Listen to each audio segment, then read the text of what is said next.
एक बार फिर से आप सभी का हमारे चैनल सक्सेस ब्रिंगर में स्वागत है, वेलकम है। आज का वीडियो बाल विकास से संबंधित है और इस वीडियो में बाल विकास के बहुत ही महत्वपूर्ण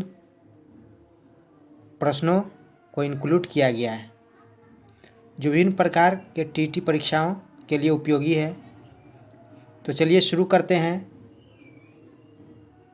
तो आज का पहला प्रश्न इस प्रकार है। प्रश्न संख्या 1, बुद्धि अमूर्त विचारों के बारे में सोचने की योग्यता है, किसने कहा? पहला ऑप्शन है हरलॉक, दूसरा ऑप्शन है टर्मन, तीसरा ऑप्शन है थर्नाडाइक, चौथा ऑप्शन है जेम्स ड्रेवर।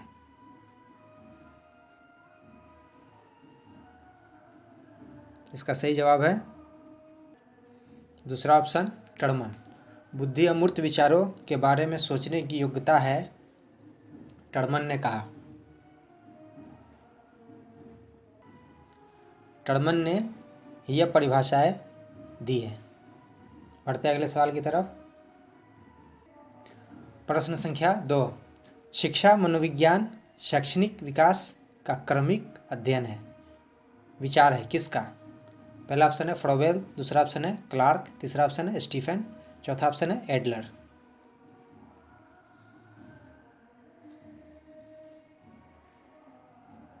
तो इसका सही जवाब है तीसरा ऑप्शन स्टीफन। स्टीफन ने ही परिभाषा दी है कि शिक्षा मनोविज्ञान शैक्षणिक विकास का क्रमिक अध्ययन है। बढ़ते हैं अगले सवाल की तरफ। प्रश्न संख्या 3, आधुनिक मनोविज्ञान का संबंध व्यवहार की वैज्ञानिक खोज से है, किसका विचार है? पहला ऑप्शन है डगलस, दूसरा ऑप्शन है पील, तीसरा ऑप्शन है मन, चौथा ऑप्शन है फ्रैंक।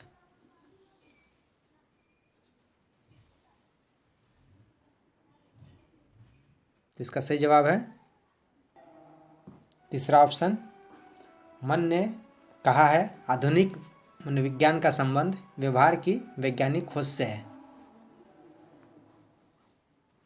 प्रश्न संख्या 3 का सही जवाब है ऑप्शन तीसरा, जो मन ने परिभाषा दी है।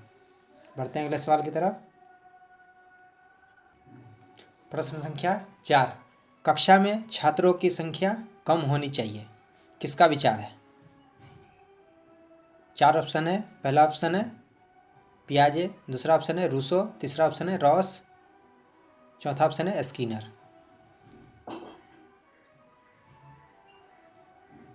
तो इसका सही जवाब है तीसरा ऑप्शन रॉस। कक्षा में छात्रों की संख्या कम होनी चाहिए, यह विचार है रॉस का। बढ़ते हैं अगले सवाल की तरफ। प्रश्न संख्या 5, बच्चे दुनिया के बारे में अपनी समझ का सृजन करते हैं, किसका विचार है? पहला ऑप्शन है वाइगोत्स्की, दूसरा ऑप्शन है रॉस, तीसरा ऑप्शन है लेमार्क, चौथा ऑप्शन है जीन पियाजे। दोस्तों, इस वीडियो में हमने जो प्रमुख वैज्ञानिक है उनकी परिभाषाओं को शामिल किया है, जो सिर्फ परिभाषाएं हैं। इस वीडियो में जो बहुत ही महत्वपूर्ण प्रश्न है सभी प्रकार के टेट एग्जाम्स के लिए,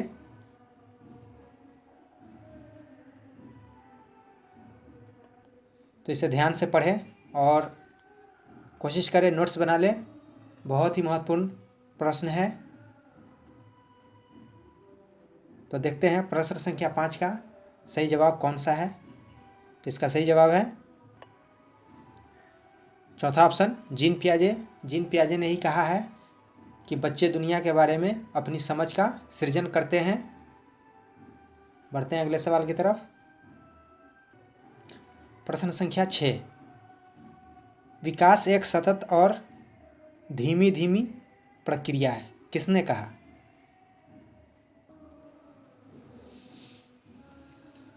विकास एक सतत और धीमी धीमी प्रक्रिया है, किसने कहा? यह विचार किसका है?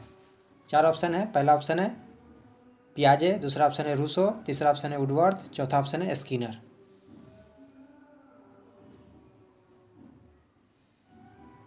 तो इसका सही जवाब है चौथा ऑप्शन स्किनर। स्किनर का विचार है कि विकास एक सतत और धीमी धीमी प्रक्रिया है। जो विकास होता है वह कंटिन्यू चलता रहता है और इसकी जो प्रोसेस है, प्रक्रिया है, धीमी गति से होती रहती है। बढ़ते हैं अगले सवाल की तरफ।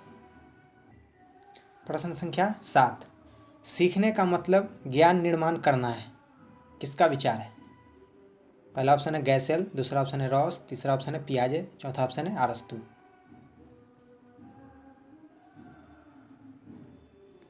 तो इसका सही जवाब है तीसरा ऑप्शन पियाजे। सीखने का मतलब ज्ञान निर्माण करना है, यह विचार पियाजे का है। बढ़ते हैं अगले सवाल की तरफ। प्रश्न संख्या 8, बुद्धि पर वंशानुक्रम का प्रभाव पड़ता है। पहला ऑप्शन है गैसल, दूसरा ऑप्शन है रॉस, तीसरा ऑप्शन है पियाजे, चौथा ऑप्शन है लैमार्क।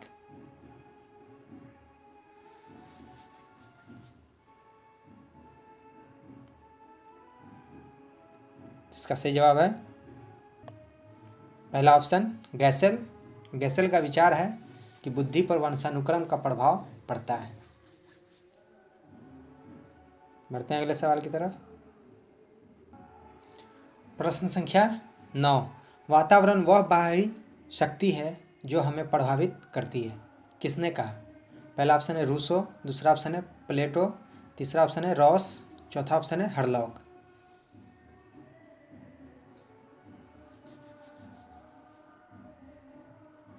तो इसका सही जवाब है तीसरा ऑप्शन रॉस। रॉस ने कहा है वातावरण वह बाहरी शक्ति है जो हमें प्रभावित करती है। बढ़ते हैं अगले सवाल की तरफ। प्रश्न संख्या 10, नवीन ज्ञान तथा नवीन प्रतिक्रियाओं को अर्जन करने की प्रक्रिया अधिगम है, किसने कहा? पहला ऑप्शन है स्किनर, दूसरा ऑप्शन है मुनरो, तीसरा ऑप्शन है जेलोटा, चौथा ऑप्शन है वुडवर्थ।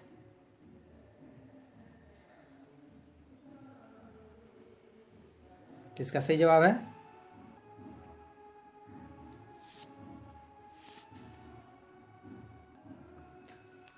प्रश्न संख्या 11, शिक्षा को मनुष्य और संपूर्ण समाज का निर्माण करना चाहिए, विचार है, किसका? पहला ऑप्शन है महात्मा गांधी, दूसरा ऑप्शन है डॉक्टर मेस, तीसरा ऑप्शन है राधा कृष्णन, चौथा ऑप्शन है प्लेटो।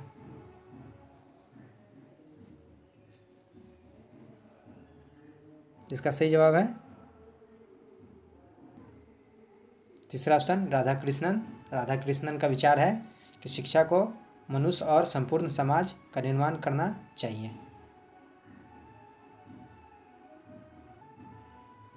प्रश्न संख्या 12, शिक्षा ही राष्ट्रीय एकता का आधार है, किसने कहा? पहला ऑप्शन है जवाहरलाल नेहरू, दूसरा ऑप्शन है कांट, तीसरा ऑप्शन है वुडवर्थ, चौथा ऑप्शन है महात्मा गांधी।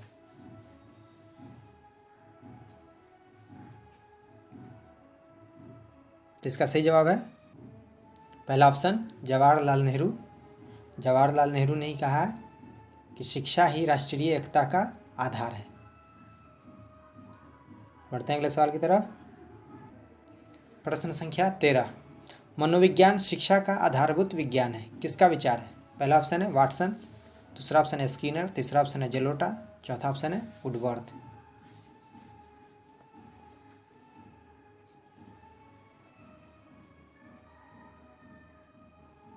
तो इसका सही जवाब है दूसरा ऑप्शन स्किनर। स्किनर का ही विचार है कि मनोविज्ञान शिक्षा का आधारभूत विज्ञान है।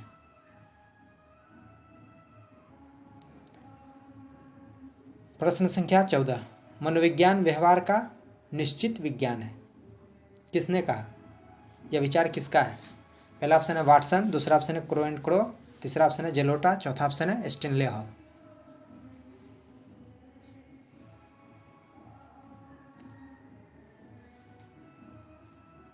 तो इसका सही जवाब है पहला ऑप्शन वाटसन।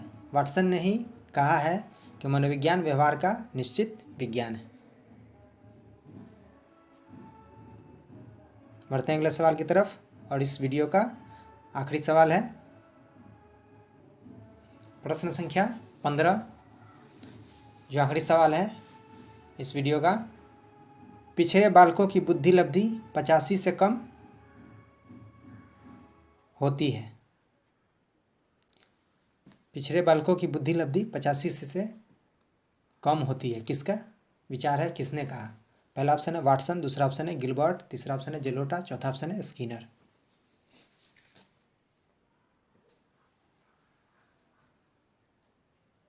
तो इसका सही जवाब है दूसरा ऑप्शन गिलबर्ट। गिलबर्ट का विचार है कि पिछड़े बालकों की बुद्धि लब्धि 85 से कम होती है। तो दोस्तों ये थे कुल 15 सवाल जो बहुत ही महत्वपूर्ण है सभी टीटी एग्जाम्स के लिए। जो भी प्रमुख वैज्ञानिक हैं उनके द्वारा जो दी गई परिभाषा है इस वीडियो में शामिल की गई थी। तो हम उम्मीद करते हैं कि यह वीडियो आप लोगों को ज़रूर पसंद आई होगी। अगर पसंद आई हो तो लाइक कीजिए, शेयर कीजिए और हमारे चैनल को सब्सक्राइब कीजिए। वीडियो देखने के लिए शुक्रिया, धन्यवाद। फिर मिलते हैं नेक्स्ट वीडियो में, तब तक इंतज़ार कीजिए, बढ़िया से पढ़िए, तैयारी कीजिए।